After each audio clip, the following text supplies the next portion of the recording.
Okay, so I did not plan to make this video because I had no idea that I absolutely needed the Sony Pulse 3D headset. And I'm going to tell you why.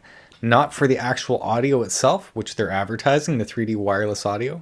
I'm using it wired and none of the features that are included in the actual headphones. Very bizarre, but I'm going to tell you exactly why you need this.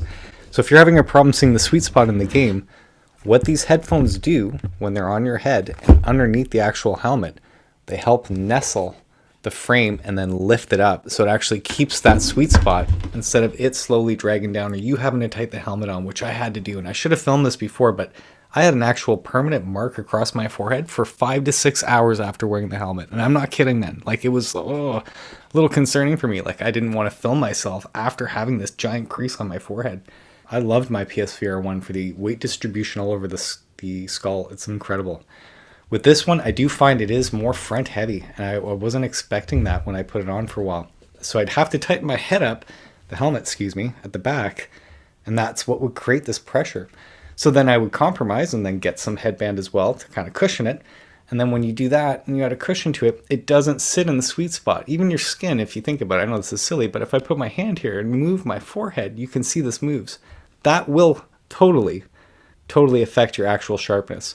You want to have it situated in a sweet spot and then not have your forehead move around like this. Just over a play session of like 20-30 minutes, I would still be constantly adjusting it.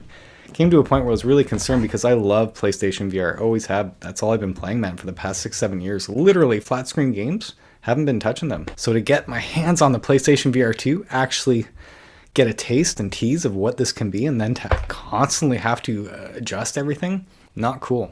So I understand why Horizon Call the Mountain was totally packaged in with the PlayStation VR2. I mean, it's their signature brand and it's going to get a lot of people to jump in and invest.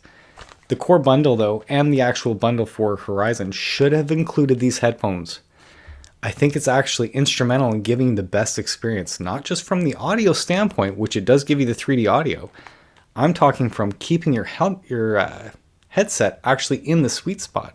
When you put your headset on, this red thing does not come with it. I bought this on Amazon because it's a short little attachment. Just clips right in beautifully. But they sit super comfortably over the ear.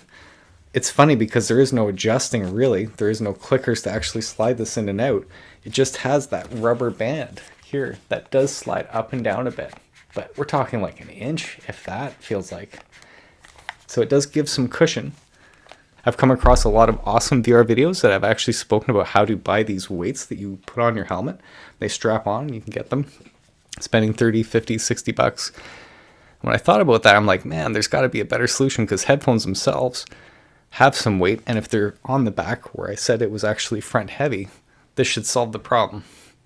I did not expect it to not only solve the problem, but actually solve it completely and then some. And when I say and then some, I mean from the weight standpoint, not just keeping it in the sweet spot.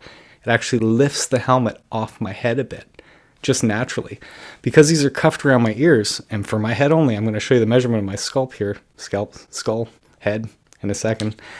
You're going to see that it just rests. There's really no like function to make this bigger or smaller like other headphones do. It's really weird. So quality-wise, it feels lightweight, feels cheap from that standpoint, not like metal or any of that stuff. But that's what you want when you're wearing this headset, man. I'm telling you, it's totally complementing the headset. You can see the design of it, and I'm showing you right now in the corner as I have this on in my head. It's crazy that they did not include this as like it's necessary. And when you think of virtual reality, you're thinking of immersing yourself in this world. The headphones they provided, these earbuds, I get it. They give you the basic bare minimum experience, but if you're trying to promote the awesomeness of your VR, you should totally be giving these away. This is what will give you that 3D audio experience that they're promoting, like being able to hear 5 feet in front of you. But it doesn't have the same bass or the same loudness as other headphones do. However, the quality is excellent for what you're paying, which I did pay 130 Canadian at like Best Buy or Staples, one of those two, I can't remember. But you can find it on Amazon as well, of course.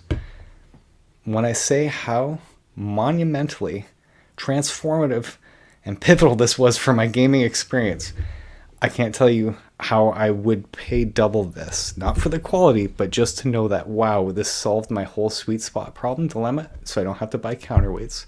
My audio actually feels excellent from the standpoint of this cups around my ears perfectly. There's nothing pushing against my ears.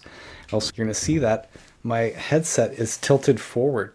So everybody's head's different. I think you'll play around with it and you'll find where you want it resting. But if these were tilted back, yes, it would feel like it's sliding or coming down. So I have them situated just at the top of my head like this, and it just feels like it made the headset even lighter. And everything is visually better at all times. Like, I mean, I never have to adjust. And get this, I didn't expect this as well. I do not have to tighten my headset at all. I mean, not even a little bit. It just locks everything into place.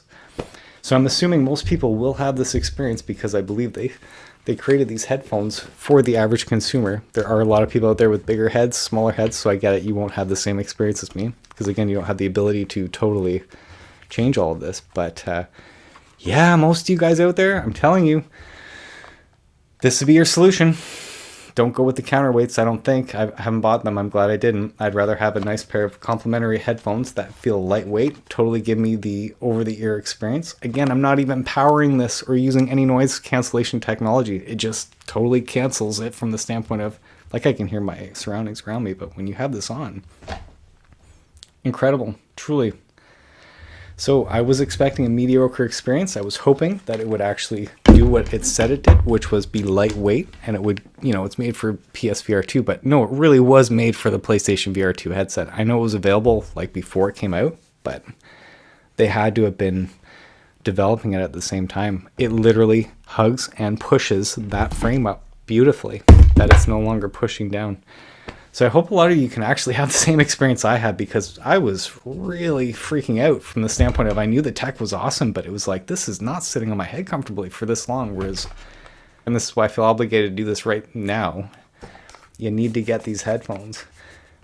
Yeah, sorry, they're $130. Absolutely recommend that you get yours just from a sweet spot standpoint. I'm not recommending them from like they're the best audio experience. They are excellent for the VR experience. They give you the 3D audio like they say. I can totally hear distinct sounds and everything like that from a distance, better than what I had in the other monitors that I owned, the Monster headphones. I can't review these as like these headphones are, you know, just good headphones. Whereas every other review, they were just lined up against other headphones and gaming headphones, not for VR2 or PlayStation VR2. So yeah, I had to get out there, guys. If you're having a problem keeping your sweet spot, which I did for months, it literally kept it perfectly sharp the whole time. Blown away. Every time I put it on, I'm just like, wow, seriously. And it's been a couple weeks now. And I didn't want to make this video until I knew that this was consistent. So